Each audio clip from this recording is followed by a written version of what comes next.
Difference between appeal and review हमने आप लोगों को बताया था, अपील के बारे में भी, रिव्यू के बारे में भी और रिवीजन के बारे में भी। ठीक है, तीनों कॉन्सेप्ट हमने आपको बताया था।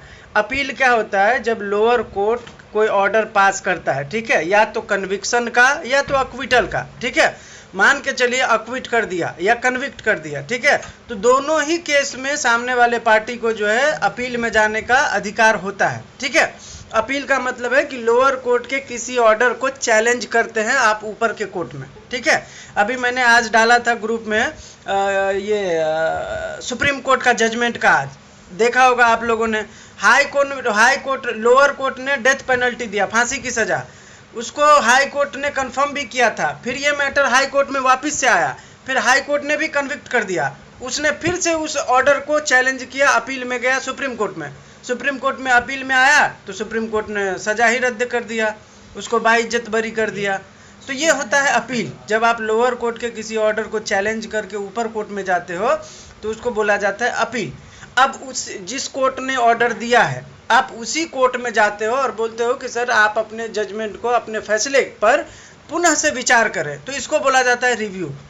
उसी कोर्ट में सेम जज, सेम कोर्ट और सेम ऑर्डर, उसको बस रिकंसीडर करने के लिए बोला जाता है, तो उसको बोला जाता है रिव्यू, पुनः विचार करना। ठीक है, और याद रखिएगा वो जो होता है वो सेम कोर्ट में होता है और अपील जो होता है ऊपर के कोर्ट में होता है, ये हमेशा याद रखना। ठीक है, अभी इसमें दूसरा दिया हुआ है अपील में, जो भी इसमें लिखा है मैं वो पढ़ दे रहा हूँ। ठीक है, अपील में है दूसरा, अपील का शुरू से पढ़ देते हैं ना। इसमें अपील का दिया हुआ है, an appeal is a legal process where a party seeks the correction. Hello, हाँ बोलिए। आवाज आ रहा है ना? एकदम क्लियर आ रहा है। ओके ओके, ठीक है, थोड़ा और क्लियर आएगा। हाँ, एक सेकेंड। हाँ, तो अपील और रिव्यू मैंने बता दिया आप लोगों को। मैं पूरा पढ़ दे रहा हूँ ताकि आप लोगों को एग्जाम में सही से लिख पाओ। अपील में है, an appeal is a legal process where a party seeks the correction, reversal of a judgment और decision of a inferior court. ठीक है, by presenting the case to a higher court. आप इंफीरियर कोर्ट के, subordinate court के, मतलब निचली अदालत को बहुत सारे नामों से जाना जाता है। कोई कोई बोलता है लोअर कोर्ट, कोई कोई बोलता है इंफीरियर कोर्ट, कोई कोई बोलता है सबऑर्डिनेट कोर्ट। ठीक है, ये सब नाम लोअर कोर्ट का ही है, नीचे के कोर्ट का ही। ठीक है, तो नीचे के कोर्ट के ऑर्डर को आप हायर कोर्ट में, ऊपर के कोर्ट में, जैसे हाई कोर्ट हो गया, सुप्रीम कोर्ट हो गया, उसमें अगर चैलेंज करते हो तो उसको अपील कहा जाता है। ठीक है, ऐसा नहीं है कि लोअर कोर्ट में मजिस्ट्रेट का जजमेंट आप अपील में नहीं जा सकते। मजिस्ट्रेट कोर्ट का जो जजमेंट होता है उसका अपील आप सेशन कोर्ट में कर सकते हो। सेशन कोर्ट का ऑर्डर है तो आप हाई कोर्ट में अपील कर सकते हो। हाई कोर्ट का ऑर्डर है तो आप सुप्रीम कोर्ट में अपील कर सकते हो। अपील का रास्ता हमेशा खुला होता है। ठीक है, सेम रिव्यू का भी है। रिव्यू भी आपको जिस कोर्ट ने दिया है, आप उसी कोर्ट को वापस से बोलो कि सर आपके जजमेंट में कहीं ना कहीं तो एरर है, मिस्टेक है, आप अपने फैसले को एक बार रिकंसीडर करें। ठीक है, अभी हाल ही में सुप्रीम कोर्ट ने वो दिया था ना अपना इलेक्टोरल बॉन्ड का, उसका भी रिव्यू पिटीशन डाल दिया किसी ने कि सर आप अपने फैसले को वापस से देखिए, रिव्यू भी हुआ था उसका। तो ये होता है, तो रिव्यू का मतलब होता है सेम कोर्ट में आप सेम जज के पास सेम फैसले को वापस से लेके जाते हो कि रिकंसीडर करें। ठीक है, ऐसा। तो अपील और रिव्यू में मेजर यही फर्क है। बाकी इन्होंने जो लिखा है मैं वो पढ़ दे रहा हूँ। एन अपील, अपील का तो पढ़ दिया था। अभी दूसरा है रिव्यू में। Review is a re examination of a case by the same जज हु इनिशियली डिसाइडेड इट। ठीक है, under specific circumstances and ground. Review her matter में आप नहीं लेके जा सकते, ये भी सही बात है। आपके ऑर्डर में कुछ ना कुछ तो ग्राउंड होना चाहिए ना कि इसको री एग्जामिन क्यों करना चाहिए। आप हर मामले को मुंह उठा के लेके जाओगे कि सर इसका रिव्यू करे, तो नहीं करेगा ना, कोर्ट के पास इतना टाइम थोड़ी है। हाँ, कुछ ऐसा आपके पास ग्राउंड है कि आपने कहीं पे क्लरिकल मिस्टेक किया है या कोई एरर है जजमेंट में, या कहीं कोर्ट को ऐसा लगा था कि इस फैसले में ऐसा होना चाहिए लेकिन ऐसा नहीं किया है, तब आप रिव्यू में जा सकते हो। तो ये सही बात है कि स्पेसिफिक सर्कमस्टांसेस और ग्राउंड होने चाहिए आपको रिव्यू के लिए। ठीक है, दूसरा है इनिशिएशन में दिया हुआ है, it is initiated by the aggrieved party और appellant who was dissatisfied with the lower court decision।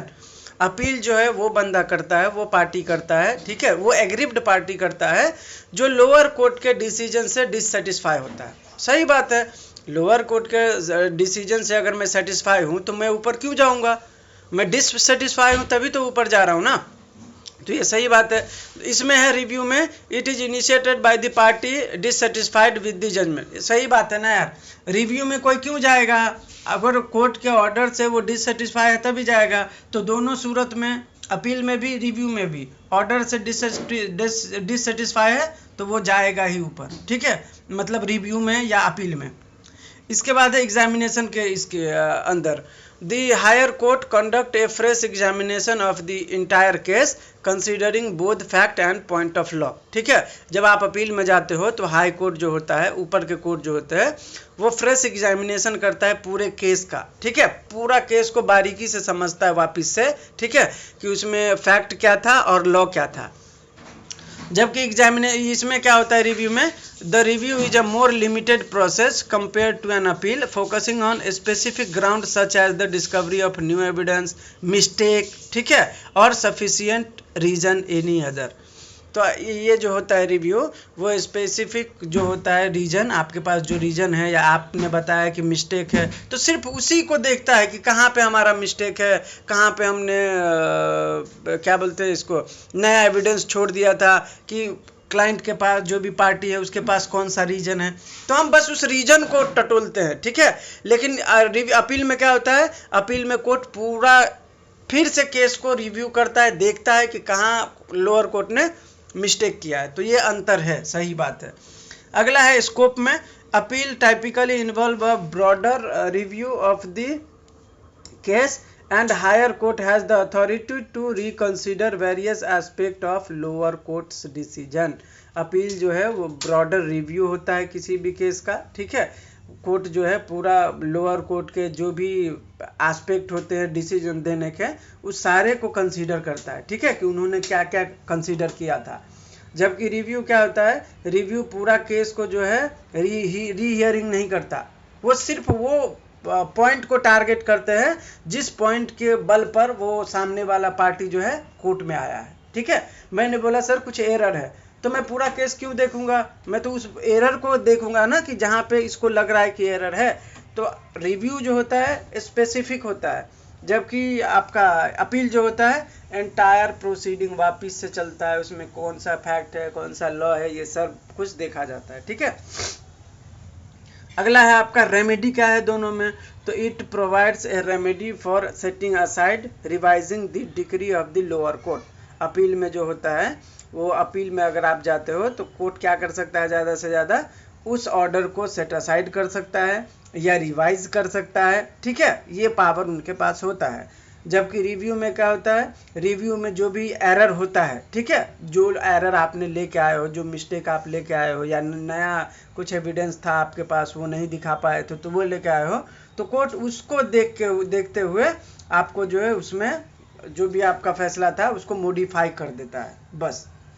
तो दोनों में रेमेडी यही है। अगला सवाल है आपका, state any two feature of magazine one India one people. ये कोई मैगजीन का नाम है, वन इंडिया वन पीपल। ठीक है, उसके बारे में आपको दो फीचर के बारे में पूछ रहा है। तो वन इंडिया वन पीपल जो है एक मंथली पब्लिकेशन है, ठीक है, जो कि one India one person foundation के द्वारा बनाया जाता है। ठीक है, featuring article contributed by well-known individual on specific themes such as education, health, sports. ठीक है, the magazine also includes regular column highlighting the biographies of great Indians and providing insight into various cities, state in India. ठीक है, तो ये जो है आपका दो फीचर्स है one India one people magazine का। अगला है एक्सप्लेन लॉ रिपोर्ट्स। मैंने कल ही इसके बारे में बताया था, लॉ रिपोर्ट्स के बारे में, कि भाई ये लीगल केसेस के बारे में आर्टिकल छापता है, कौन से कोर्ट का कौन सा जजमेंट आया है, उस जजमेंट में क्या जजमेंट दिया है, कौन सा कोर्ट था, कौन सा जज था, क्या फैक्ट थे, क्या इश्यूज थे, राइट। अभी जो आप आर्टिकल देख पाते हो, ग्रुप में मैं भेजता हूँ, वो किसी न किसी लॉ रिपोर्टर के द्वारा ही दिया गया है ना। आप लाइव लॉ को देख लो, आप इसको बार एंड बेंच को देख लो, ये बड़े बड़े लॉ रिपोर्टर्स हैं, ये हर कोर्ट के जजमेंट को अपने साइट पे अपलोड करता है और पूरा रेफरेंस के साथ कि ये कब हुआ था, ये कब हुआ था। आज मैंने जो अपलोड किया था वो भी मैंने लाइव लॉ से ही लिया था, ठीक है। तो ऐसा होता है। तो ये होते हैं लॉ रिपोर्ट्स, जो लॉ के बारे में जो भी जजमेंट हर कोर्ट में आता है पूरे भारत के अंदर, वो सारा उसमें जो है वो प्रिंट करते हैं, छापते हैं, ठीक है। इसके बाद अगला है आपका what is meant by retrospective of law. कोई भी लॉ जो होता है, कोई भी स्टैट्यूट जो होता है, कोई भी कानून जो होता है, उसके दो इफेक्ट होते हैं, ठीक है। एक होता है प्रोस्पेक्टिव और एक होता है रेट्रोस्पेक्टिव। प्रोस्पेक्टिव का मतलब होता है जिस तारीख को वो लॉ लागू हुआ उससे पहले जो भी हुआ रहेगा वो उस पे असर नहीं डालेगा, ठीक है। जिस दिन लागू हुआ उस दिन के बाद वो लागू होगा, ठीक है। रेट्रोस्पेक्टिव का मतलब है कि वो लॉ जिस दिन लागू हुआ उससे पहले भी अगर वैसा कुछ हुआ है तो वो उसको भी डील कर सकता है, ठीक है।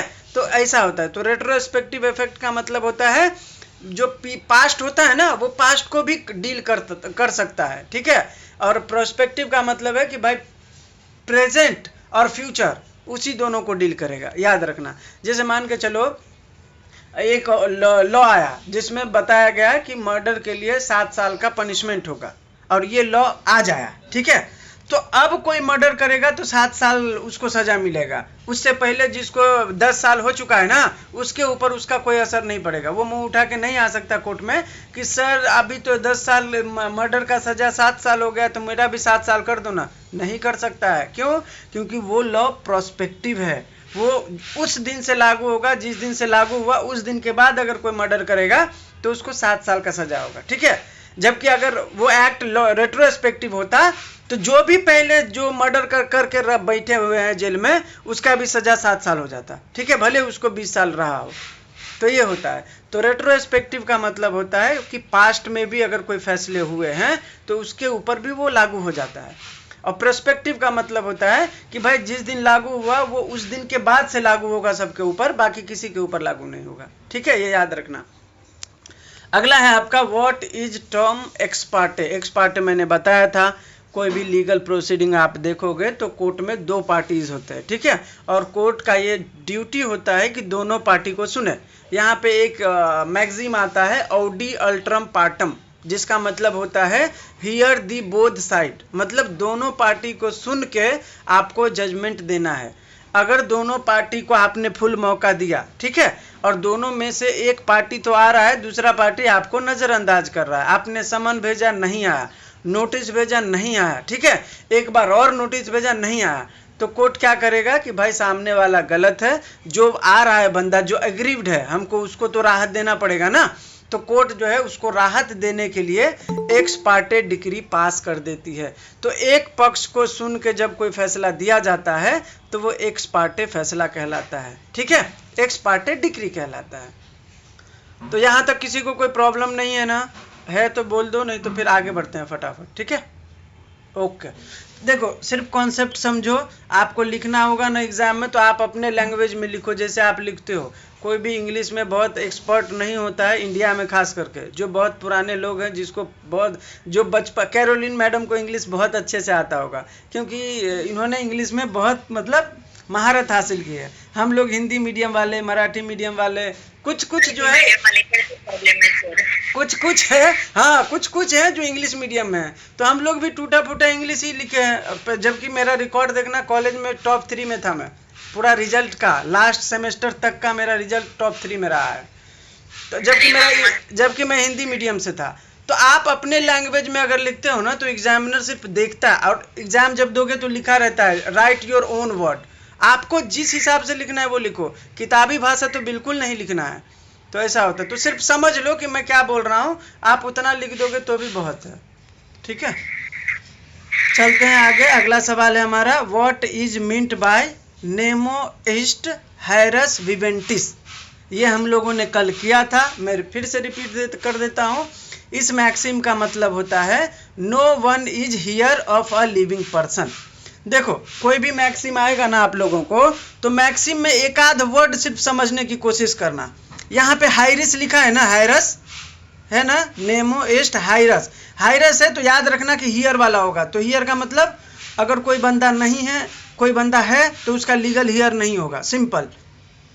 तो ये मैक्सिम वही बोलता है कि नेमो एस्ट हायरस विवेंटिस, मतलब जो बंदा जिंदा है, जो बंदा चल फिर सकता है, उसका लीगल हियर नहीं हो सकता कोई, ठीक है। हाँ, अगर वो मर गया तब कोई मुंह उठा के आए कि मैं इसका बेटा हूँ, मुझे इसका प्रॉपर्टी चाहिए, तब हो सकता है लीगल हियर, ठीक है। लेकिन जिंदा है और बोलेगा कि मैं इसका लीगल हियर हूँ, मुझे उसका प्रॉपर्टी चाहिए, नहीं हो सकता, ठीक है। तो किसी का भी कोई लीगल हियर तब बनेगा जब वो बंदा मर जाएगा, ठीक है, तभी उसका विल जो है एग्जीक्यूट होगा ना।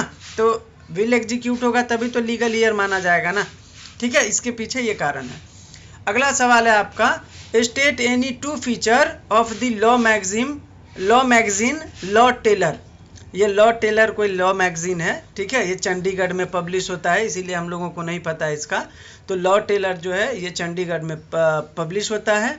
Focuses on spreading legal awareness by providing a summary of the latest judgment, ठीक है, from apex court. Supreme court में जो भी लेटेस्ट लैंडमार्क जजमेंट आता है उसका समरी जो है वो अपने लॉ मैगजीन में छापता है, ठीक है। क्यों? उसका फोकस है स्प्रेडिंग लीगल अवेयरनेस, कानूनी जानकारी सबको मिले, सब अवेयर हो, सब जानकार हो, सब सचेत रहे, ठीक है। इसके लिए वो जो है लेटेस्ट सुप्रीम कोर्ट के जजमेंट अपने लॉ मैगजीन में छापते हैं, ठीक है। द मैगजीन लेड बाय हम लोग सब में यूज कर सकते हैं ना, लॉ रिपोर्ट, लॉ मैगजीन। हाँ, जरूर।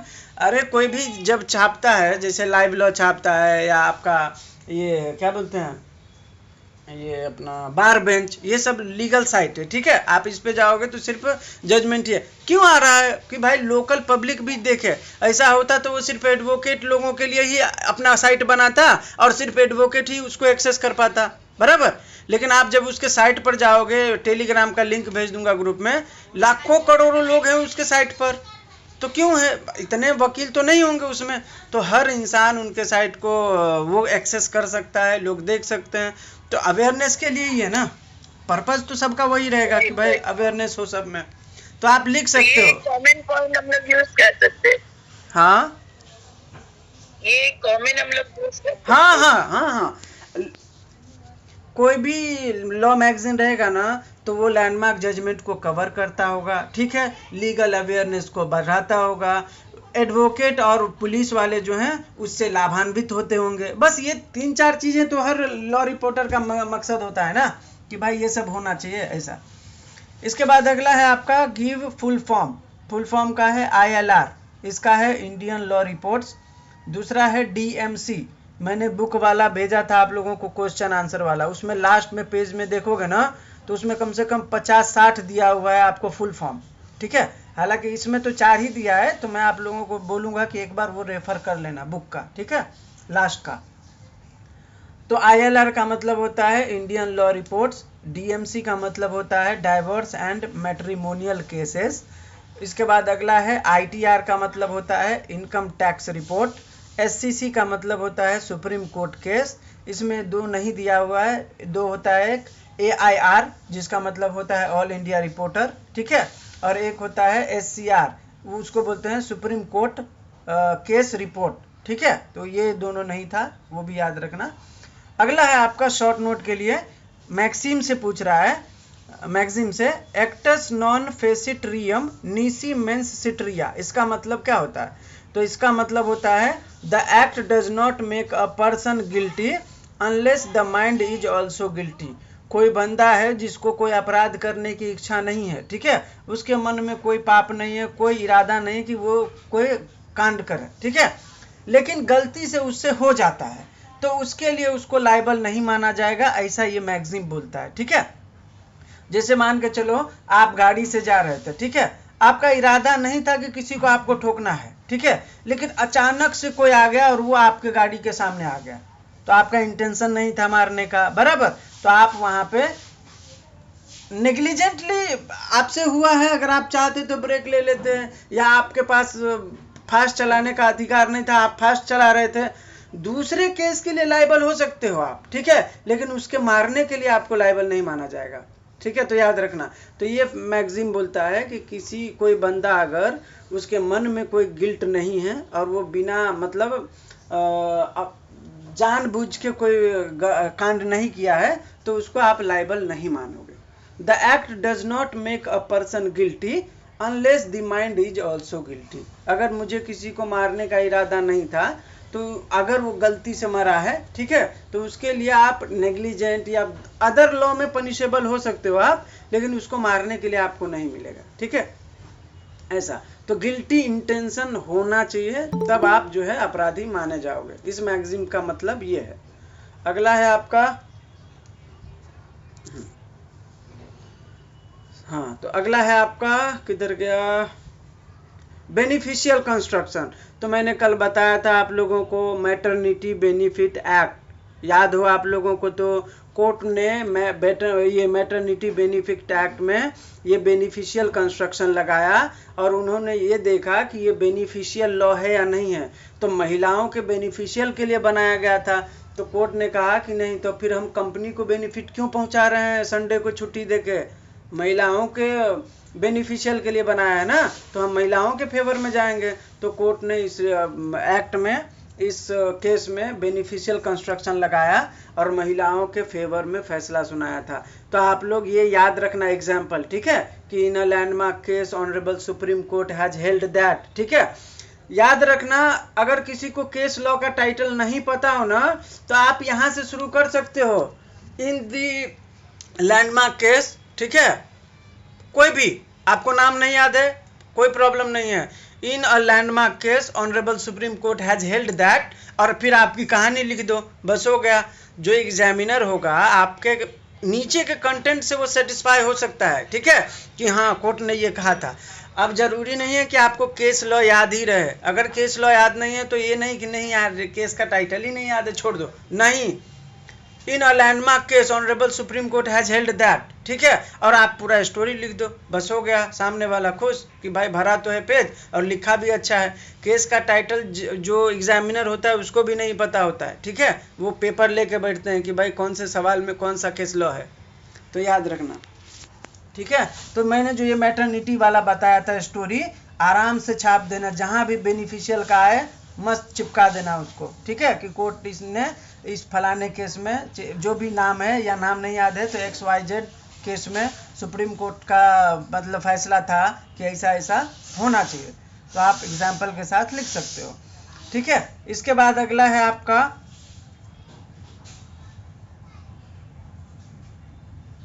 सालुस पोपुली ईस्ट सुप्रीमा लेक्स, ठीक है। ये बोलता है मैगजीन कि भाई the welfare of the people is the supreme law. कोई कानून है, ठीक है, वो किसी इंडिविजुअल को ही लाभ पहुंचा रहा है और एक तरफ ऐसा लॉ है जिससे बहुत सारे लोग मतलब फायदा उठा रहे हैं, तो कोर्ट किधर जाएगा? कोर्ट जो है, मैं आपके सामने एक एग्जांपल से बताता हूँ। मेरे पास कोई ऐसा केस आया जिसमें कोई एक्ट है, ठीक है, सेक्शन है, उस सेक्शन से कुछ लोग जो हैं प्रभावित हो रहे हैं, ठीक है, लेकिन वो सेक्शन बहुत सारे लोगों को बेनिफिशियल मतलब बेनिफिट पहुंचाता है, ठीक है, उससे लोगों में वेलफेयर मिलता है, मतलब लोगों के राइट को वो प्रोटेक्ट करने के लिए बनाया गया है। अब कोर्ट को उस सेक्शन को जो है इंटरप्रेट करना है, तो क्या लगता है आपको कोर्ट किसका सुनेगा? 2-4 लोगों का सुनेगा या कोर्ट देखेगा कि उससे बेनिफिट कितने लोग उठा रहे हैं, वो देखेगा। तो कोर्ट उस समय पे ये जो मैगजीन है उसका जो है ध्यान में रखते हैं, और कोर्ट जो है हमेशा welfare of the people is the supreme law. ज़्यादा लोग जिसमें प्रभावित होंगे, जिससे सेटिस्फाई होंगे, जिससे वेलफेयर में उनको मिलेगा, कोर्ट उसको ज़्यादा तवज्जो देगा। इस मैगजीन का यही है मकसद, ठीक है। The welfare of the people is the supreme law. लोगों का जो भलाई है उससे बड़ा कोई लॉ नहीं है। अगर कोई ऐसा है सिचुएशन जहाँ पे लोगों की भलाई और एक तरफ सरकार का फायदा, तो कोर्ट जो है लोगों की भलाई देखेगा, सरकार का फायदा नहीं देखेगा, ठीक है, ये हमेशा याद रखना।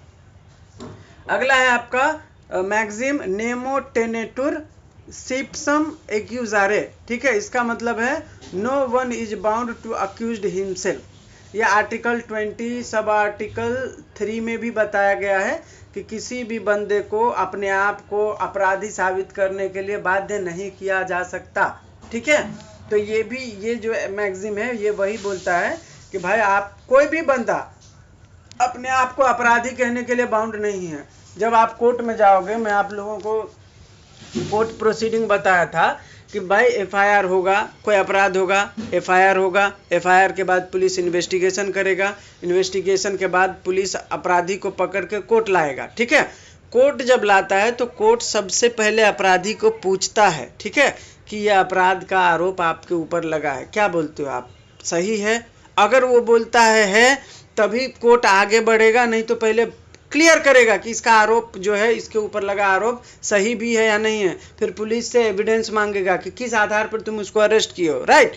तो ये होता है। तो कोर्ट में प्रोसीडिंग जब भी चलता है ना, तो उसमें जो है कोर्ट कभी भी अक्यूज्ड को अक्यूज नहीं मानता और ना उसको बोलता है कि तुम कबूल करो कि तुमने ही अपराध किया है, ठीक है। तो ये मैगजीन ये बोलता है कि भाई कोई भी बंदा अपने आप को अपराधी कहने के लिए बाउंड नहीं होगा। मैं कोर्ट में हूँ, मैं बोलूँगा मैंने अपराध नहीं किया है, कोर्ट कोई भी प्रेशर नहीं डालेगा आप पर कि तुम्हारे खिलाफ तो सबूत है, तुम बोलो कि तुमने अपराध किया है, नहीं। कोर्ट बोलेगा ठीक है, आगे की प्रोसीडिंग बढ़ाई जाए, अब एविडेंस मिलेगा तब देखा जाएगा। तो ये मैगजीन का मतलब समझ गए ना, no one is bound to accuse himself. ये जो है मैगजीन बोलता है कि किसी भी बंदे को आप फोर्स नहीं कर सकते कि वो अपने आप को अक्यूज मान ले, हाँ मैंने ही अपराध किया है। भले वो अपराध किया है लेकिन वो नहीं मानेगा, उसको आप जबरदस्ती नहीं कर सकते कि भाई तू कबूल कर कि तूने अपराध किया है, तुम प्रूव करो ना कि उसने किया है, सिंपल। तो ऐसा है, ठीक है। और इसका आर्टिकल 20 सब आर्टिकल 3 में भी बताया कॉन्स्टिट्यूशन के कि भाई ये एक फंडामेंटल राइट है किसी भी बंदे को कि वो खुद को अपराधी साबित ना करे, ठीक है। इसके बाद अगला कॉन्सेप्ट है आपका एमिकस क्यूरे, ठीक है। एमिकस क्यूरे का बताया था मैंने, friend of the court. Court जब कोई भी मैटर देखता है, अगर वो मैटर बहुत बड़ा है और उसमें लगता है कि कोर्ट को कि भाई मैं अकेले कहाँ कहाँ जाऊँगा, साइट पे जाना जहाँ पे, जैसे मान के चलो कोई प्रॉपर्टी का विवाद है, अब कोर्ट तो नहीं जाएगा ना किसी का ज़मीन देखने की, भाई ज़मीन का देखो ढांचा कैसे, कहाँ से विवाद होता है, राइट। तो ऐसे सिचुएशन में कोर्ट जो है किसी एडवोकेट को हायर करता है कि भाई तू मुझे इस मामले में हेल्प कर, ठीक है। तो हेल्प कर के बासु के केस में भी ये एमिकस क्यूरे, हाँ एमिकस क्यूरे जो होता है ना मैडम, वो हर बड़े बड़े मामले में कोर्ट जो है ना किसी एडवोकेट को या लीगल स्कॉलर को बोलते हैं कि थोड़ा हेल्प चाहिए आपका, ठीक है। कि आप जैसे अभी आपको बताऊं मैं, ये जो अपना था ना क्या बोलते हैं, ये अपना यूसीसी का बन रहा था ड्राफ्ट, यूसीसी का नहीं यार, ये कौन सा था, एक वक्फ बोर्ड का। तो वक्फ बोर्ड का तो भाई इसमें भेजा था, किसमें, इसको इसका कुछ नाम है यार। तो वो पार्लियामेंट को हेल्प करता है, जेपीसी। पार्लियामेंट में जब कुछ ऐसा आता है ना तो वो जेपीसी में भेज देता है, जेपीसी उसको हेल्प करता है। कोर्ट में फ्रेंड ऑफ कोर्ट होता है एमिकस क्यूरे, उनको जब हेल्प चाहिए रहता है तो वो एमिकस क्यूरे को रख लेते हैं कि भाई कोई भी समस्या है थोड़ा इसमें आप इन्वॉल्व हो और मुझे बताओ कि इसमें क्या करना चाहिए, ठीक है। तो एमिकस क्यूरे का मतलब होता है फ्रेंड ऑफ द कोर्ट। अगला है आपका रिव्यू, मैंने शुरू में ही बता दिया था रिव्यू का। रिव्यू का मतलब होता है कि कोई भी कोर्ट में जब आपका फैसला आता है तो आप उस फैसले को वापस से बोलते हो कि भाई इसको आप री एग्जाम कीजिए, ठीक है, और देखिए इसमें कुछ एरर है कि नहीं है, क्योंकि मुझे लगता है कि इसमें एरर है, ठीक है। अब कोर्ट उसको री एग्जामिन करेगा, मॉडिफाई करने की ज़रूरत है तो करेगा, रेक्टिफाई करने की ज़रूरत है तो करेगा, नहीं होगा कुछ तो कोर्ट जो है उसको बोलेगा कि नहीं इसमें कुछ ज़रूरत नहीं है करने की, ठीक है। तो ये ज़रूरी नहीं है कि रिव्यू पिटीशन आप डालते हो तो रिव्यू कर ही दे कोर्ट, नहीं, कोर्ट को लगेगा कि कहीं मॉडिफिकेशन की ज़रूरत है तो ठीक है, नहीं तो एज इट इज छोड़ देगा।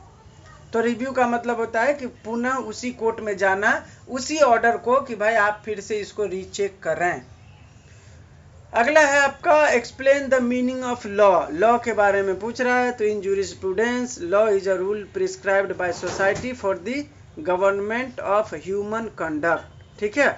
ये हम लोगों ने आप लोगों को जब भेजा था, मैंने 2 मार्क्स वाले कॉन्सेप्ट क्लियर करने के लिए भेजा था, देखो 30-32 लॉ का था, जस्टिस का था। तो यही सब इसमें वापस से आया है कि लॉ का मतलब क्या होता है, जस्टिस का मतलब क्या होता है, ठीक है, सिविल रॉन्ग क्या होता है, क्रिमिनल रॉन्ग क्या होता है, इसके बारे में आपसे पूछ रहा है।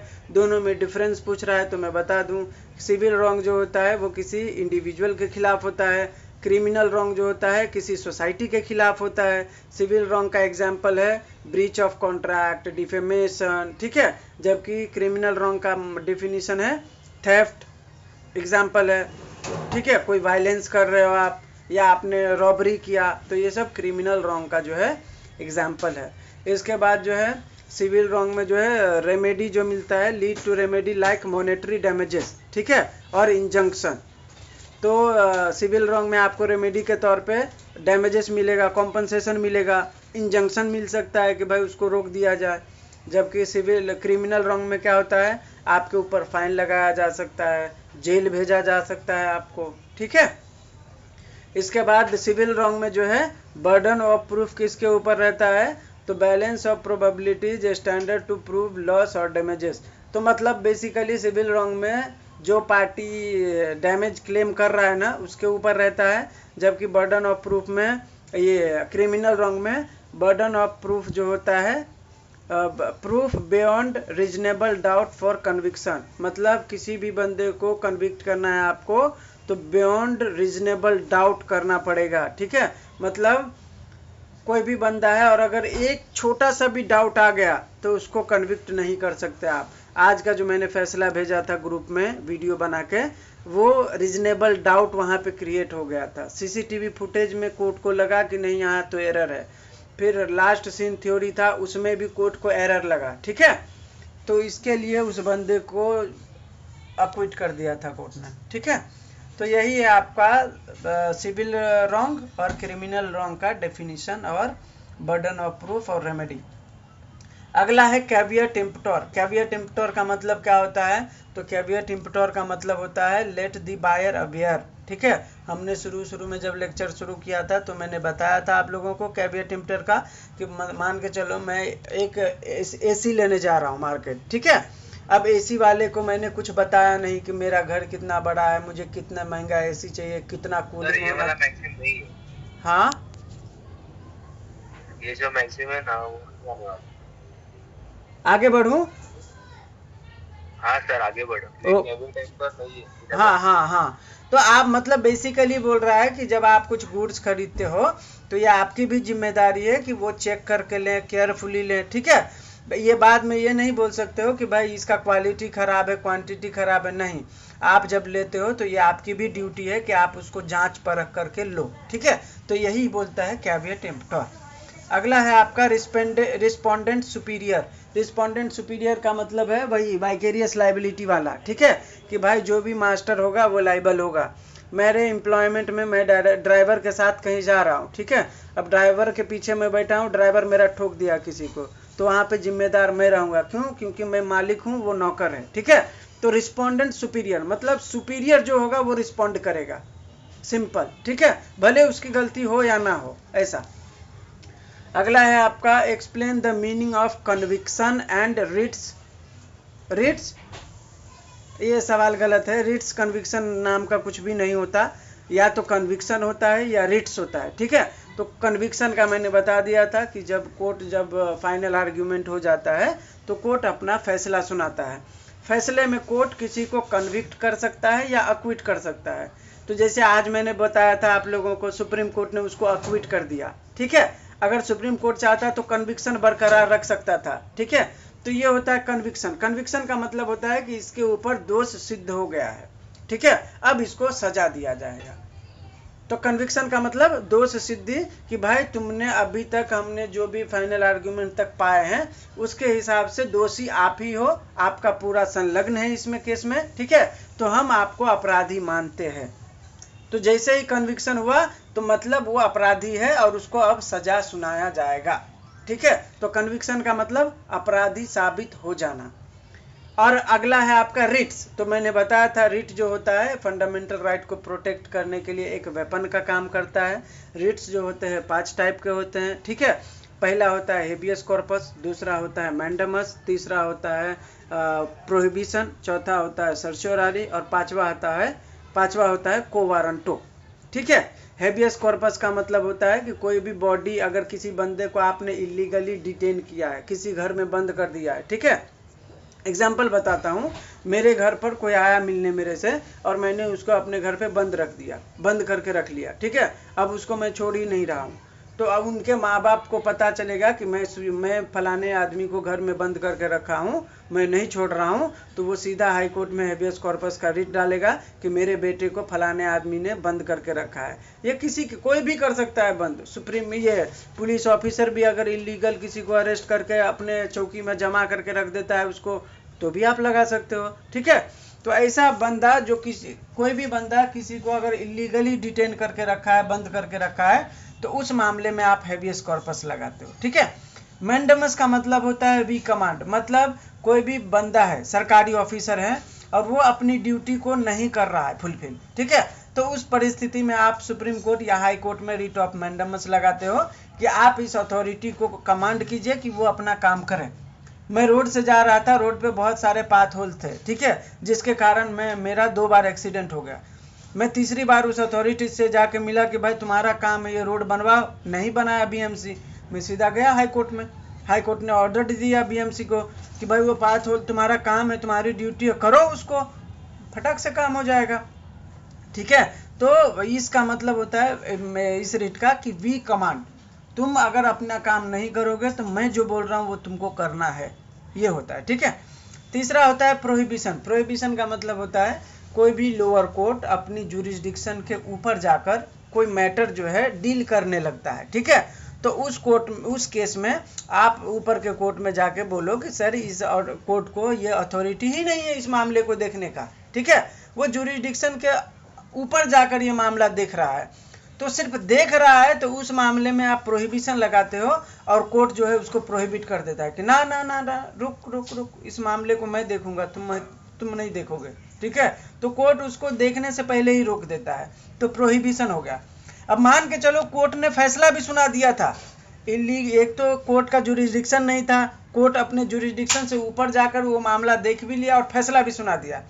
अब कोई बंदा फैसले के बाद कोर्ट गया कि हाई कोर्ट में गया कि सर वो फैसला गलत था और उन्होंने जुरिस्डिक्शन लांघ करके फैसला दिया था, कोर्ट सर्च्योररी लगा देगा, ना ना ना तुम्हारा ऑर्डर नहीं चलेगा, ऑर्डर को ही सप्रेस कर देगा कोर्ट, ठीक है, रद्द कर देगा।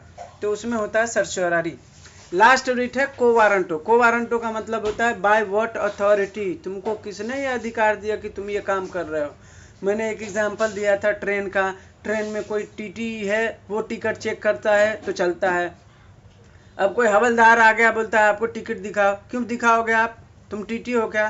टीटी नहीं होता, ट्रेन में टीटी नहीं होता है तो अलग बात है, टीटी है ना, वो चेक करके गया ना, तो तुम कौन होते हो चेक करने वाले? बाय व्हाट अथॉरिटी, किसने लाइसेंस दिया तुमको चेक करने का? तो आप सीधा हाई कोर्ट में रिट लगा दो को वारंटो का, कि उससे पूछिए कि वो कैसे चेक कर रहा था टिकट, ये काम तो टीटी का था, ठीक है। तो ये 5 रिट्स होते हैं। रिट का समझ गए ना आप? रिट से एक सवाल तो जरूर बनेगा, 6 मार्क्स का या 13 मार्क्स का, लिख के ले लो हर बार, मतलब रिट्स से सवाल पूछता ही है, ठीक है। समझ में आया यहाँ तक सभी को? आगे बढ़ूं? ओके, ठीक है, आगे बढ़ते हैं हम लोग। रिट्स का हो गया हमारा। अभी अगला सवाल पूछ रहा है कंप्लेंट क्या होता है और प्लेंट क्या होता है, ठीक है। तो प्लेंट का मैंने आप लोगों को बताया था, सिविल प्रोसीडिंग में प्लेंट शब्द का यूज किया जाता है। जैसे मान के चलो मेरा घर था, मैंने भाड़े पे लगाया, अब सामने वाला जो है न भाड़ा दे रहा है न रूम खाली कर रहा है, ठीक है। तो मैं अपना प्रॉपर्टी लेने के लिए कोर्ट में सूट फाइल करूंगा, बराबर। तो मैं किसी एडवोकेट से मिलूंगा ना कि भाई मेरा जो ग्रीवेंसेज है, मेरा जो तकलीफ है, वो आप एक ड्राफ्ट पे लिख के कोर्ट में फाइल करो। तो जब वो ड्राफ्ट पे लिखता है हमारा पूरा तकलीफ, तो उस ड्राफ्ट को बोला जाता है प्लेंट, ठीक है। आपके सारे इश्यूज, आपके सारे प्रॉब्लम्स जो एडवोकेट किसी डॉक्यूमेंट में लिखता है, ठीक है, जिसको कोर्ट में जमा करना होता है, उसको बोला जाता है प्लेंट। अब दूसरा कॉन्सेप्ट क्या है? कंप्लेंट। कंप्लेंट होता है क्रिमिनल प्रोसीडिंग कोड में। कंप्लेंट का मतलब होता है जब कोई ऑफेंस होता है, ठीक है, तो आपका पुलिस वाले ने ऑफेंस का जो है एफआईआर नहीं लिखा, ठीक है, तो आप उस केस में जाते हो मजिस्ट्रेट के पास। मजिस्ट्रेट को बोलते हो कि सर हमारा कुछ शिकायत है जो मुझे आपको देना है। आप अपनी शिकायत मुंह से बोल के दे सकते हो या लिख के दे सकते हो, ठीक है। तो आप पुलिस स्टेशन में न जाकर आप सीधा मजिस्ट्रेट के पास अपना जो भी आपके पास सूचना है, कहीं पे मर्डर हो गया या कहीं पे रेप हो गया या जो भी अपराध है, किसी भी अपराध के होने की सूचना आप पुलिस वाले को न देके मजिस्ट्रेट को डायरेक्ट देते हो तो उसे बोला जाता है कंप्लेन, ठीक है, ये याद रखना। अगला है आपका state and any two kinds of right. Right के बारे में पूछ रहा है आपको कि भाई राइट कितने टाइप के होते हैं। तो मेरे हिसाब से इसमें तो राइट का बहुत अलग अलग तरीका दिया है। राइट मेरे हिसाब से दो तरीके का होता है, एक होता है राइट इन रेम और एक होता है राइट इन पर्सोनम, ठीक है। राइट इन रेम का मतलब होता है कि राइट इन मतलब आपका जो राइट है अगेंस्ट मतलब होल इंडिया है, मतलब whole world. Right in RAM का मतलब होता है आपका जो राइट है वो अगेंस्ट पूरी दुनिया, आपके राइट के सामने सबकी दुनिया, पूरी दुनिया का राइट जो है वो अलग है। और एक होता है राइट इन पर्सोनम, ठीक है, कि मतलब वो आपका पर्सनल राइट है, उसके ऊपर कोई आएगा नहीं चढ़ने, ऐसा। तो मेन दो ही राइट होता है, राइट इन रेम और राइट इन पर्सोनम। इसमें हर तरीके का राइट दिया है, जैसे एक है राइट इज एन इंटरेस्ट, इसके बाद दिया है इधर काइंड्स ऑफ राइट में perfect right, imperfect right, inheritable right, uninheritable right, principal right, accessory right, right in rem and right in personam. ये दो मेजर राइट होता है, ठीक है। राइट इन रेम जो होता है इसमें दिया हुआ है a right in rem imposes an obligation on the world at large, ठीक है, ये होता है right in rem. Right in personam का मतलब पर्सनल, आपका इंडिविजुअल है तो वो हो गया राइट इन रेम। अगर पूरे दुनिया के खिलाफ है, पूरे दुनिया के लिए है वो, तो वो हो जाता है राइट इन रेम, ठीक है, ऐसा। इसके बाद है प्राइमरी राइट, सेकेंडरी राइट, इसके बाद है पॉजिटिव राइट, निगेटिव राइट। ये तो आप लोग पढ़ लेना एक बार, ठीक है। पॉजिटिव राइट का मतलब क्या होता होगा, a positive right correspondence to positive duty, okay, मतलब आपका कोई पॉजिटिव ड्यूटी है, ठीक है, तो वो पॉजिटिव राइट होता है, इसमें ऐसा बताया है। निगेटिव का मतलब फिर निगेटिव ड्यूटी होगा कुछ ऐसा, ठीक है। इसके बाद है प्राइमरी और सेकेंडरी राइट। तो ये आप लोग ना डिटेल में पढ़ लेना, लेकिन बेसिक याद रखना दो राइट का कि भाई ये मेजर दो राइट्स होते हैं, राइट इन रेम और राइट इन पर्सोनम, ठीक है। अगला है आपका नॉसिटर ए सॉसिस। ये जो है मैगजीम है, इसका बोल रहा है कि क्या होता है, पूरा डिटेल में लिखना है। तो नॉसिटर ए सॉसिस का मतलब होता है the meaning of a doubtful word may be ascertained by reference to the meaning of words associated with it, ठीक है। ये मैगजीम बोलता है कि भाई देखो, तुमको अगर कोई वर्ड जो है डाउटफुल लग रहा है, ठीक है, ये बेसिकली iOS से सवाल लिया गया है। iOS का मतलब होता है इंटरप्रिटेशन ऑफ एस्टिट्यूट, जब उसमें कोई ऐसा वर्ड है जो कोर्ट नहीं समझ पा रहा है, ठीक है, डाउटफुल है, तो ये मैगजीन बोलता है कि आप उससे एसोसिएटेड वर्ड को ढूंढने की कोशिश करो, ठीक है, तो भी आपको मिल जाएगा। अब इसके बारे में पूरा डिटेल में दिया है। Noscitur a sociis is a legal maxim in which noscitur means to know and the meaning of sociis is an association. मतलब कोई आपको वर्ड नहीं समझ में आ रहा है तो उसके एसोसिएटेड वर्ड, उसके आसपास जो वर्ड है ना, उससे कोशिश करो निकालने का कि भाई इसका मतलब हो क्या सकता है, ठीक है। इसका इसमें आगे दिया हुआ है, किधर गया, In other words, when there is uncertainty about the meaning of a specific term, one can look at the surrounding word or phrases to gain clarity. By considering the context and the company a word keeps within a legal document, a more accurate understanding of the intended meaning can be derived. This principle helps prevent isolated interpretation of individual words and encourages a more holistic understanding of the language used in legal text, ठीक है। It reflects the idea that words derive meaning from their context and association within a given document or legal framework, ठीक है। अब इसमें दिया हुआ है United state versus संतोष का मामला है 2008 का। In this case the Supreme Court of United States considered the application of the term proceeds, ठीक है, in a federal statute related to money laundering. ठीक है, the question was whether the term should be interpreted narrowly to refer only the to profit और broadly to encompass all receipts. The court applied the principle of noscitur sociis, ठीक है, to interpret proceeds in conjunction with the words around in the statute. It considered terms like bribe, extortion, kickback to determine the proceeds should be understood in the context of net profits rather than gross receipt. ठीक है, तो ये है, तो proceeds का मतलब इस case में बताया था ऐसा। लेकिन मेरे हिसाब से नॉसिटर एसोसिस का एक सादा सा एग्जांपल ये हो सकता है कि किसी मान के चलो कोई ऐसा इंस्टीट्यूट है जहाँ पे ये लिखा हुआ है कि यहाँ पे मतलब इस एक्ट में नहीं, एक इसका लेमन लैंग्वेज में एग्जांपल दूं, मतलब कार, बस, ट्रक।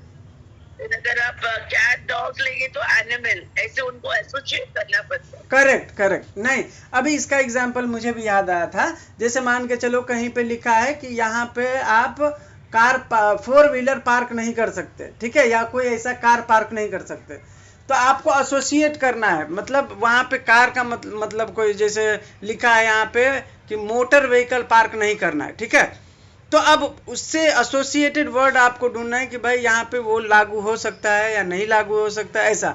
तो एसोसिएशन, आपने सही बोला कि कोई ऐसा वर्ड है तो आपको उसके सराउंडिंग वर्ड को डिफाइन करके फिर उसको क्लियर करना है आपको कि ये हो सकता है या नहीं। ठीक है, अगला है आपका answer in detail, discuss the different part of statute and their function in interpretation. मैंने कल अच्छे से बताया था कि किसी भी स्टैट्यूट के जो डिफरेंट पार्ट्स होते हैं वो क्या क्या होते हैं। सबसे पहला तो होता है कि भाई किसी भी एक्ट का टाइटल होगा, ठीक है, फिर क्या होता है, प्रीएम्बल होता है, बराबर।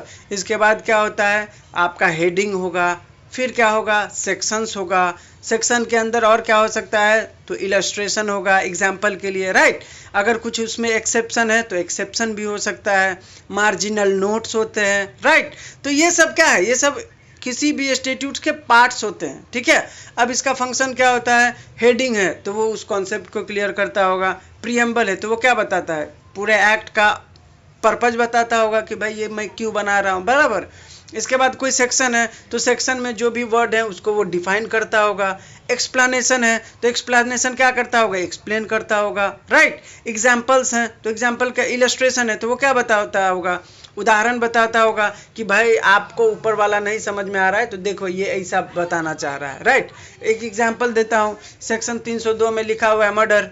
अब मर्डर को नहीं समझ पा रहे हो आप तो एक इलस्ट्रेशन में दिया है कि A intend to kill B and he fire against B, B is killed, ठीक है, बी मारा गया तो मर्डर होगा ना यहाँ पे, क्योंकि यहाँ पे इंटेंशन भी था, बंदूक उसके तरफ गोली मारा भी, ठीक है।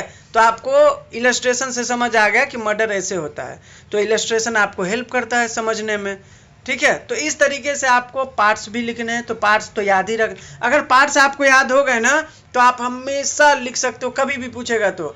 सबसे पहला पार्ट क्या होगा, टाइटल। टाइटल क्या होता है भाई, कोई एक्ट, जैसे मान के चलो मैटरनिटी बेनिफिट एक्ट, ये टाइटल हो गया, तो ये किसके बारे में बात करता है, आपको पता चल रहा है ना, मैटरनिटी बेनिफिट, महिलाओं के जब वो प्रेग्नेंट होगी तो उसके बेनिफिट के लिए।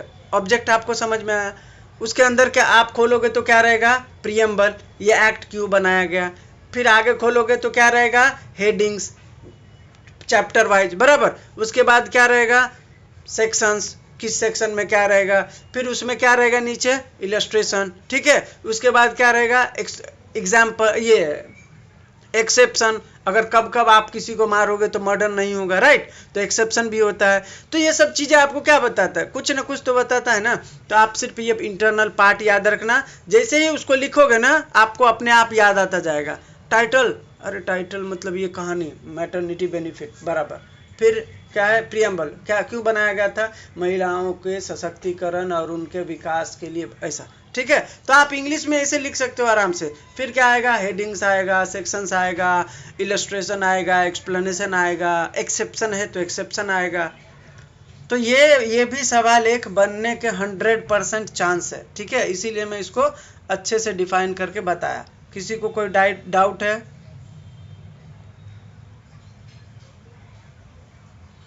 Hello,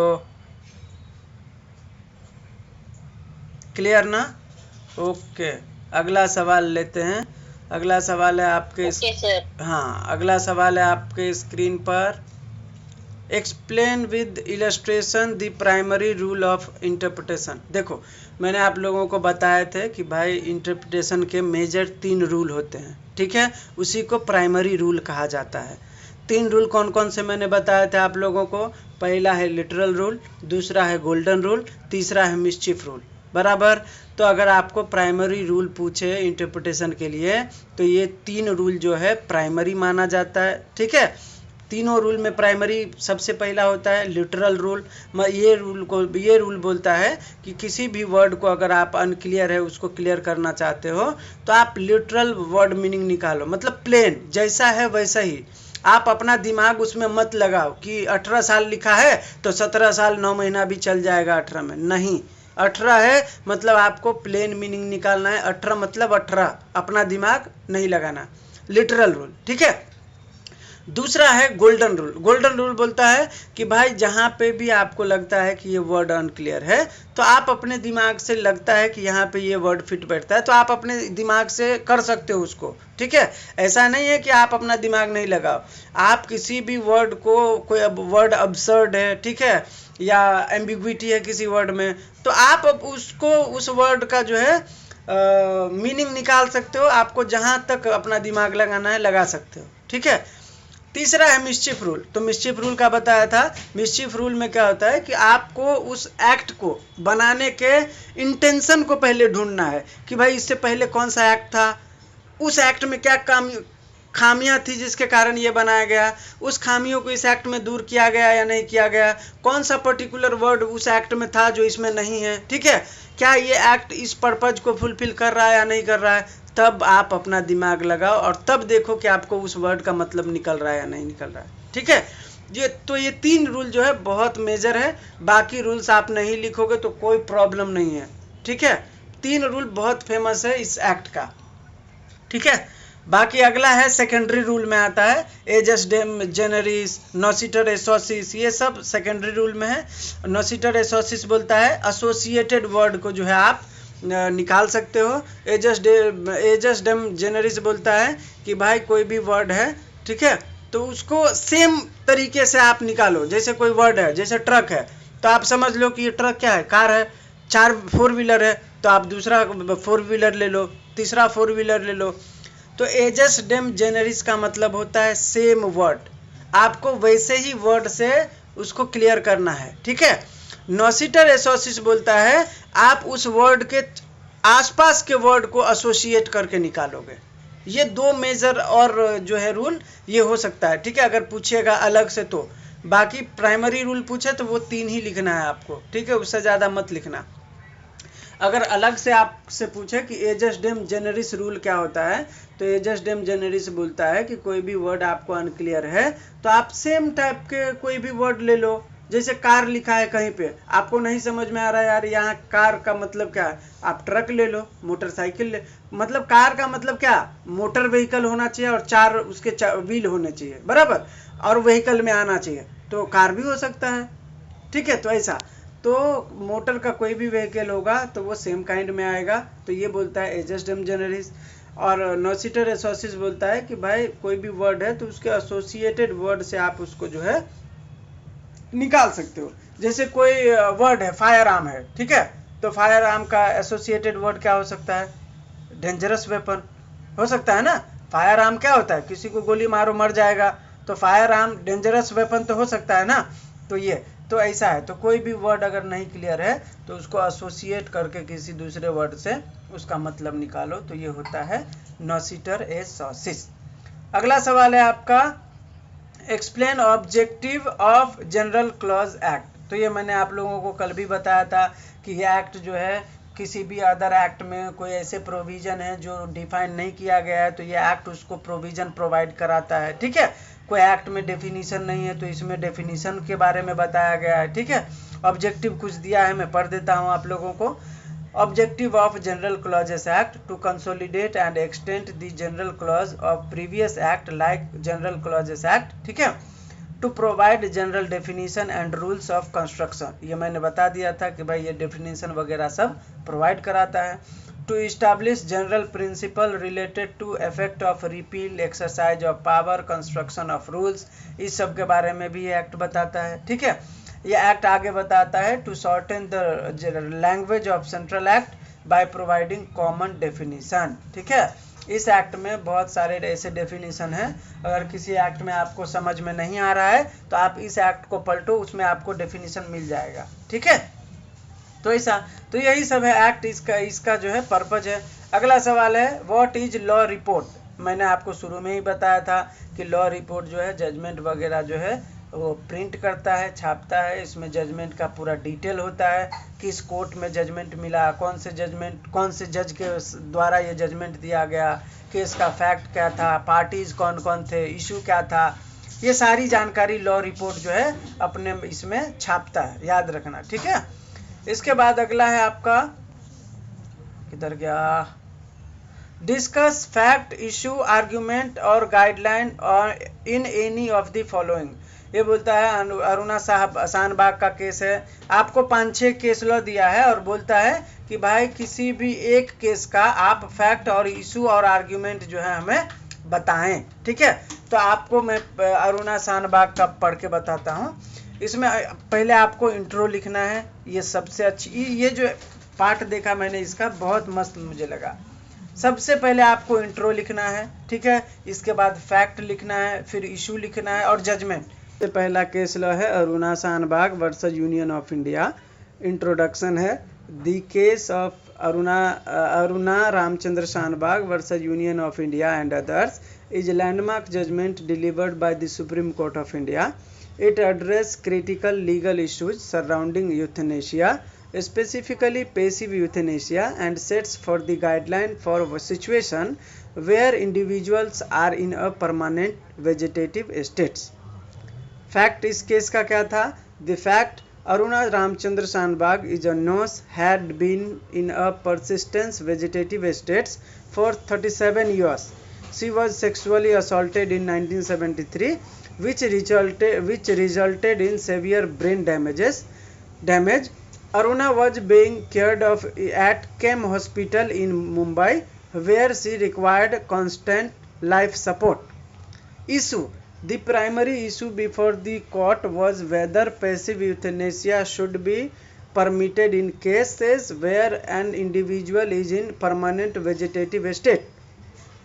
The court had to decide on the legality and ethical implication of withdrawing life support in such situation, especially when the patient is unable to express consent. Judgment. The judgment. The Supreme Court is in its judgment acknowledged the distinction between active and passive euthanasia and the ethical complexity surrounding the withdrawal of life support. The court recognized the right to die with dignity as an integral part of the right to life under Article 21 of the Constitution of India. The court permitted passive euthanasia under specific conditions. The decision to discontinue life support must be taken by close relatives, doctors, or a next friend acting in the best interest of the patient. Approval from the High Court concerned is mandatory to ensure the decision is bona fide and not influenced by ulterior motives. इस case का conclusion क्या था? The judgment emphasized the need for a balance between individual autonomy and safeguard to prevent potential misuse of the permission for passive euthanasia. It also discussed the role of the High Court in overseeing and approving such decision, highlighting the court's responsibility as parents patria to protect the interest of the patient. आपका young lawyers association case, इसका introduction है the case revolves around the Sabarimala temple in Kerala, India, where the entry of women aged 10 to 50 was restricted based on the biological phenomenon of menstruation. ठीक है. The challenges raised question about the constitutional validity of this practice, citing violation of the right to freedom of religion guaranteed under Article 25 sub Article 1 of the Constitution of India. ये intro हो गया. ठीक है. अभी इसका fact क्या था. The Sabrimala temple had a long standing tradition of prohibiting the entry of women between the ages of 10 to 50, arguing that it was necessary to maintain the celibacy of the deity Lord Ayappa. The petitioner, represented by the Indian Young Lawyer Association, challenged this restriction, contending that it violates the fundamental rights of women to freely practice their religion. ठीक है. इसका issue था. The primary issue was whether the exclusion of women from the Sabarimala temple based on their age and menstrual status amounted to violation of their constitutional right to freedom of religion as guaranteed by Article 25 sub Article 1 of the Indian Constitution. Additionally, the case explored the interpretation of the term morality in the context of religious practices. अब इसका judgment क्या था. Majority opinion Deepak Mishra, RF Nariman, AM Khanwilkar, DY Chandrachud. ठीक है. ये 4-5 लोग थे उस बेंच में. ठीक है. Gender neutral right. The majority held that article 25 sub article 1 did not discriminate based on gender और physiological factors. Women, regardless of age, had an equal right to visit and enter the temple to practice their religion freely. अब इसमें क्या था.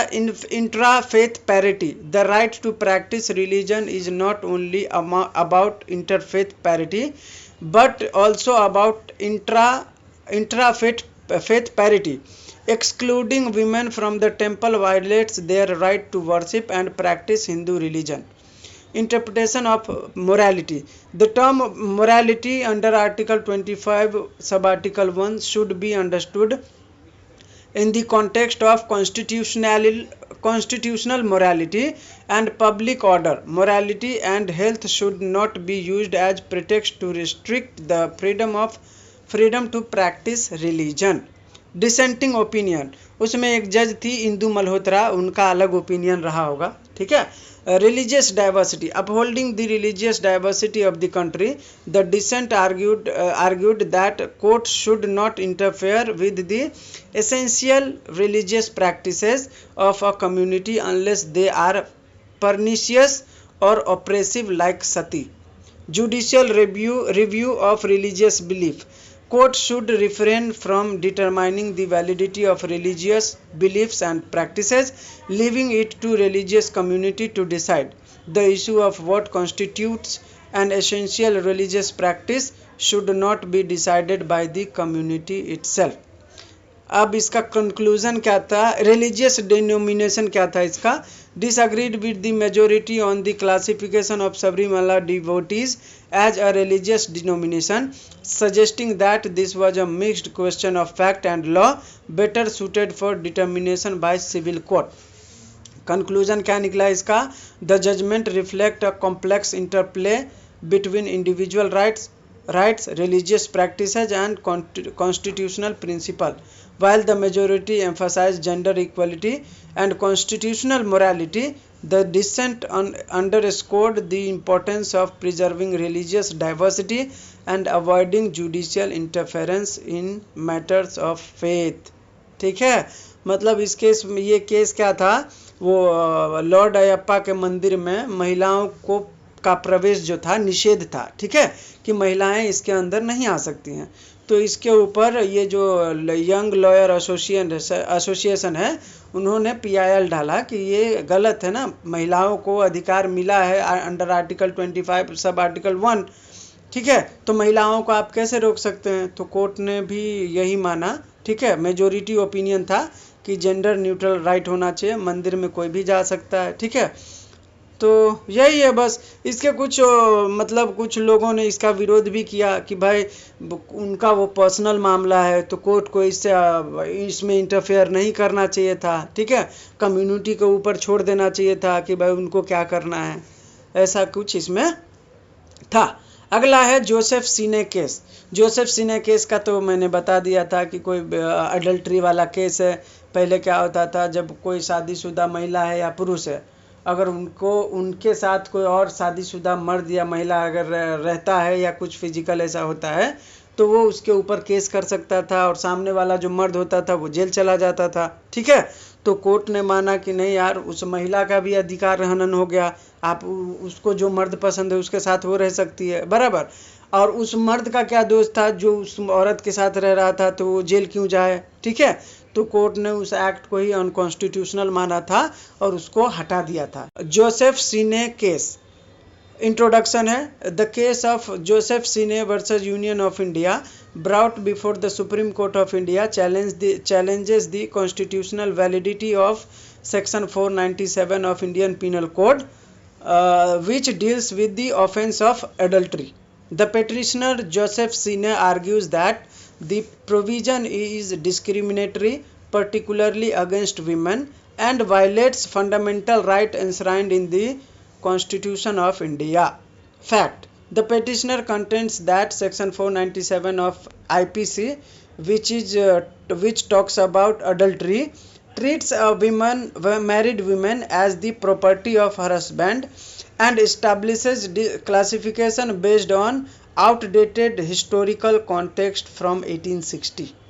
The provision only allows the husband to prosecute for the offence of adultery, considering him as the aggrieved person, while the wife of the adulterous man has no right to prosecute. The petitioner further asserts that these classifications are no longer relevant or valid in contemporary times and violate the principle of gender equality. ठीक है, अगला है इसका issue. The central issue in the case is the constitutional validity of Section 497 of the IPC. The petitioner raises concern about the discriminatory nature of the provision, its impact on the autonomy and agency of married women, and the violation of fundamental right under Article 14, 15(1) and 21 of the Constitution. The court is tasked with determining whether Section 497 and related provisions withstand constitutional scrutiny or if they should be declared unconstitutional. Judgment: the Supreme Court in its judgment overruled previous decision and declares 497 of IPC as unconstitutional. The court finds that the provision is manifestly arbitrary, discriminatory, and violates the principle of gender equality as well as fundamental rights guaranteed by the Constitution. Additionally, the related procedural provision Section 198 of CRPC is also held to be constitutional in form. The judgment emphasized the need to protect the autonomy of individuals in matters related to sexuality, and it concludes that adultery, rather than being treated as a criminal offense, should be addressed as a ground for divorce. The decision marks as a significant development in the interpretation of laws related to adultery and uphold the principle of equality and individual autonomy. शुरू करते हैं। अगला case है आपका DK Basu versus state of West Bengal. Introduction: DK Basu versus State of West Bengal is a landmark case heard by Supreme Court of India, decided on the 18 December 1996. The case addresses custodial death, torture, and protection of fundamental rights during arrest and detention. Fact of this case: the case arose from the incident of custodial death and torture during the investigation. The court acknowledged that custodial death is a severe crime in a civilized society governed by the rule of law. The right under Article 21, 22, Sub-Article 1 of Constitution needed protection against any form of torture whether during investigation, interrogation or otherwise. Issues: the main issue included addressing custodial death, torture and the infringement of fundamental right during arrest and detention. The court aimed to establish preventive measures to protect individuals' right during custodial procedure. Judgment: the Supreme Court issued a specific requirement to be followed in all cases of arrest and detention until legal provision were enacted. Some key requirement included: सबसे पहला, police personnel must bear accurate identification. This is guideline, madam. Okay. A memo of arrest must be prepared at the time of arrest, arrested by at least one witness. ठीक है. Third, the arrested person is entitled to have a friend, relative or person known to them informed about the arrest. Fourth, notification of the time, place of arrest and venue of custody to be sent to the magistrate. Next, the arrestee must be made aware of their rights to inform someone about their arrest. Next, medical examination of the arrestee every 48 hours during custody. Next, the arrestee may be permitted to meet their lawyers during interrogation. Next, establish a police central room for communication on arrest. Failure to comply with these requirements court lead to departmental action and contempt of court proceeding against those officer. ठीक है. इसके लिए compensation का दिया है. The court recognized that compensation was necessary for the victim of custodial violence. Section 330 of IPC made torture during interrogation punishable, but compensation was needed to repair the wrong done to the citizen. Monetary compensation under public law jurisdiction was considered appropriate and effective. ठीक है. IPC के section 330 में torture के लिए punishment है, लेकिन court ने कहा कि अगर कंपनसेशन मिले उस विक्टिम को तो थोड़ा और हेल्प मिलेगा, और ये मॉनेटरी कंपनसेशन जो है ना वो बहुत ज़रूरी है और इफेक्टिव होता है. ठीक है. फिर कोर्ट ने इसमें कहा कि भाई कोई भी पुलिस वाला जाएगा तो पूरा अपने आइडेंटिफिकेशन बताएगा कि मैं फलाना ऑफिसर हूँ, मैं इस पुलिस ऑफिसर से आया हूँ और मेरा नाम ये है. ठीक है, पहली बात. दूसरी बात, जब वो अरेस्ट करेगा किसी बंदे को तो अरेस्ट मेमो बनाएगा. जहाँ पे अरेस्ट कर रहा है वहाँ पे किसी एक बंदे को गवाह रखेगा कि भाई तुम्हारे सामने मैं इसको उठा रहा हूँ, अरेस्ट कर रहा हूँ. ठीक है. तीसरा, किसी भी बंदे को अगर उठा रहा है पुलिस तो उसके फ्रेंड या रिलेटिव या उसके जो भी चाहने वाले हैं उसको इन्फॉर्म करेगा कि मैं इस बंदे को अरेस्ट कर रहा हूँ, और वो बंदे से बात करा देगा कि हाँ मुझे अरेस्ट किया गया है. ठीक है. चौथा ये है कि भाई उसको मजिस्ट्रेट के पास ले जाया जाएगा. पांचवा ये है कि उसको 48 घंटे के भीतर मेडिकल एग्जामिनेशन भी कराया जाएगा.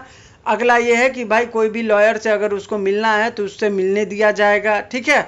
और लास्ट कोर्ट ने बोला कि भाई पुलिस सेंट्रल रूम बनाया जाए हर डिस्ट्रिक्ट में, ताकि अरेस्टी बंदा जो है उसको उसके बारे में हर पुलिस कंट्रोल रूम को पता हो कि भाई यहाँ पे इस बंदे को उठाया गया है. ठीक है. अगर ये जो भी गाइडलाइन है अगर कंप्लाई नहीं होता है, जो भी पुलिस ऑफिसर इसके फेलियर होंगे उसके ऊपर डिपार्टमेंटल एक्शन लिया जाएगा और माना जाएगा कि उसने कंटेम्प्ट ऑफ कोर्ट किया है. ठीक है.